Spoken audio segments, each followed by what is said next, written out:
And so for you to manifest, you have to build up in prayer. Because there is a place you pray to where there are coals of fire. That's where your tongue will be touched. And if your tongue is touched, it will be purged. When you come back, you can become a prophet. You know, when I started contemplating marriage, the Lord asked me, what is the purpose of marriage? And the thoughts of the things that were taught began to run through my mind. You know, we hear things like, marry who you love.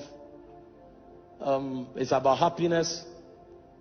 Make sure you are happy. And all of these are very beautiful.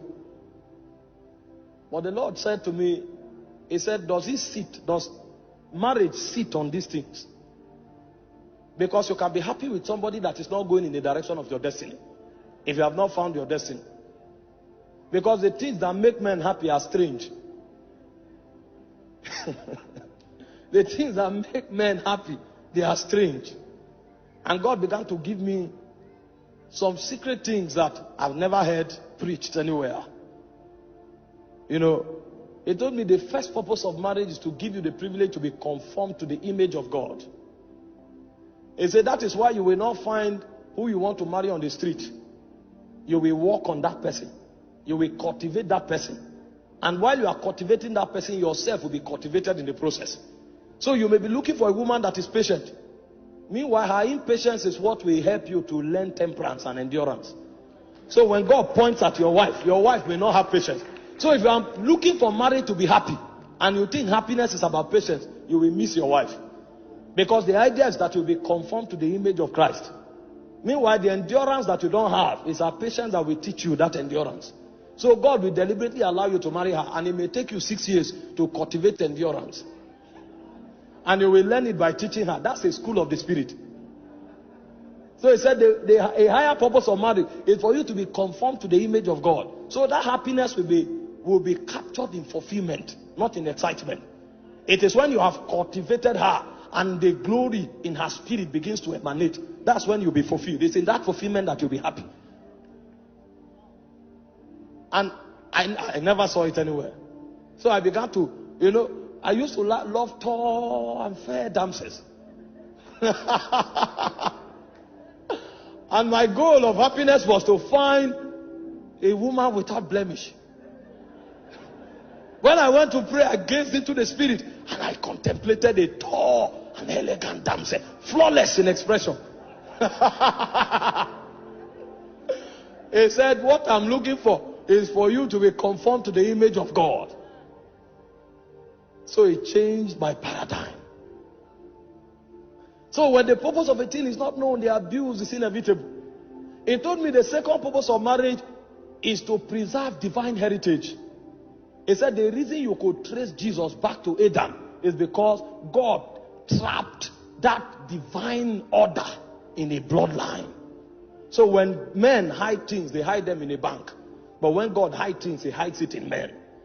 So the choices of marriage is to help transfer eternal ordinations from one generation to another. So it is God's way of hiding dimensions of the spirit. So God will prefer you marry someone with a godly heritage than to marry a diva. Because God is trapping an ordination. And only in such vessels can eternal ordination be captured. I said, wow. I was not ready to marry. If I married 5 years ago, my wife would have been a goddess. But my ministry would have ended by now.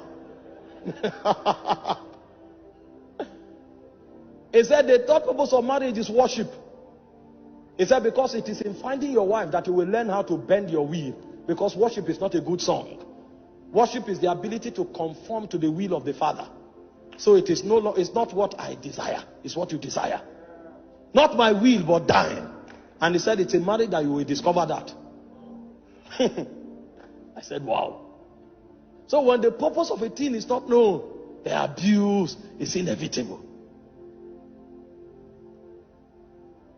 He said the fourth purpose of marriage is so that you can learn the mystery of oneness. That's the mystery that holds the Godhead together. The Father, the Son, and the Spirit. The ability to live and become one. And that was why he said, for the woman, love is submission. And they say for the man, love is sacrifice. So everything the woman has, she relinquishes it. And it looks as if she's vulnerable. And then everything the man has, he commands the man to lavish it on the woman. So at the end of the day, nobody owns nothing. And as they grow on that corridor, a point comes, the woman is lost in the man and the man is lost in the woman. So the mystery of divinity can be manifested in their home. So when you step into their family become heaven on earth. Because God dwells there. You know, when you come on the altar, you can coordinate yourself. You can't do that with your wife. Your wife knows you. So when you are trying to act wise, they will say, this man is a hypocrite. I know. And when you look at the face of the woman, you can tell who that man is. When oneness is achieved, alignment is achieved. So that man, his communication frequency with his wife will become heightened. When he looks at that woman, he is saying much more than words can ever articulate. That's a mystery. It's only in the Godhead that you find such mystery. That the Son can be on earth, he knows what the Father is doing in heaven. It's oneness. He said the fifth purpose is priesthood. He said, when the purpose of a thing is not known, abuse is inevitable. And so for you to manifest, you have to build up in prayer. Because there is a place you pray to where there are coals of fire. That's where your tongue will be touched. And if your tongue is touched, it will be purged. When you come back, you can become a prophet.